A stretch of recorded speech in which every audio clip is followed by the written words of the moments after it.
Ready mix Halim মসলা দিয়ে হালিম তৈরি করলে কিন্তু হালিমটা বেশ মজার হয়। চলেন আজকে রেডিমিক্স হালিম মসলা দিয়ে হালিমটা তৈরি করি। বিডি ফুড হালিম মিক্স দিয়ে আজকে হালিমটা তৈরি করব। এর ভিতরে 2টা প্যাকেট থাকবে। এর ভিতর থেকে আমি বড় প্যাকেটটা কেটে এর ভিতরে ফুটন্ত 4 কাপ পানি দিয়ে এটা 1 থেকে 1.5 ঘন্টার জন্য রেখে দিব।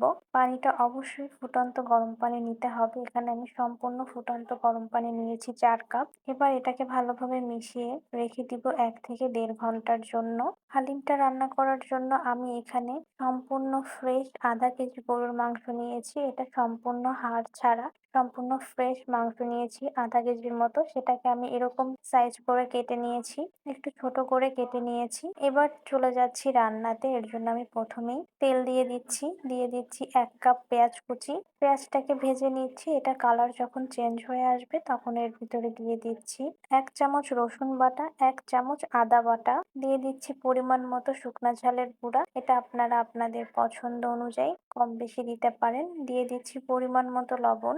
এবার আর একটা যে মশলার প্যাকেট ছিল সেটা দিয়ে দিচ্ছি। এখান থেকে আমি 1 চামচের মতো রেখে দিয়েছি, এটা রান্নার শেষে ব্যবহার করব। আর বাকিটা দিয়ে দিয়েছি। এবার দিয়ে দিচ্ছি সামান্য একটু পানি দিয়ে মশলাটাকে কষিয়ে নিচ্ছি। মশলাটা কষাতে কষাতে যখন এমন তেল ছেড়ে দিবে তখন তখন এর ভিতরে যে মাংসটা কেটে রেখেছিলাম সেটা দিয়ে দিচ্ছি। সম্পূর্ণ ফ্রেশ গরুর মাংসটা আমি এখানে নিয়েছি। আপনারা চাইলে মুরগি বা যে কোনো মাংস এখানে ব্যবহার করতে পারেন। এবার এটাকে ঢাকনা দিয়ে ঢেকে মাংসটাকে সেদ্ধ করে নিব। ঢাকনাটা খুলে বারবার মাংসটাকে নেড়ে দিতে হবে যাতে তলে লেগে না যায়। যখন এমন তেল ভেসে উঠবে তখন এর ভিতরে দিয়ে দিচ্ছি ফুটন্ত গরম পানি। এখানে আমি 2 কাপ ফুটন্ত গরম পানি দিয়ে দিয়েছি। পানিটা যখন টেনে এমন তেল ভেসে উঠবে তখন আমরা যে চাল ডালের মিশ্রণটা ভিজিয়ে রেখেছিলাম সেটা এর ভিতরে পানি সহ দিয়ে দিচ্ছি। আর সাথে দিয়ে দিচ্ছি 1 কাপ পানি। আমি এখানে 2 কাপের মতো পানি ব্যবহার করেছি। এবার এটাকে ঢাকনা দিয়ে ঢেকে এভাবে রান্না করে নিতে হবে আর একটু পর পর বারবার এটাকে নেড়ে দিতে হবে। আর যে মশলাটা আমরা একটু উঠিয়ে রেখেছিলাম সেটা এখানে দিয়ে দিচ্ছি এরকম পর্যায়ে।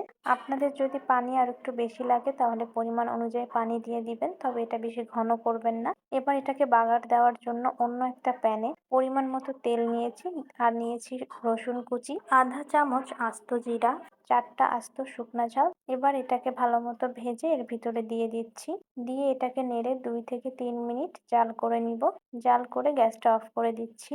রেডি মিক্স হালিম দিয়ে খুব সহজেই কিন্তু হালিমটা তৈরি করা যায়। খুব অল্প সময় অল্প উপকরণে কিন্তু হালিমটা তৈরি হয়ে গেল। এইভাবে সম্পূর্ণ পারফেক্ট হালিম তৈরি করতে হলে রেসিপিটি ফলো করবেন।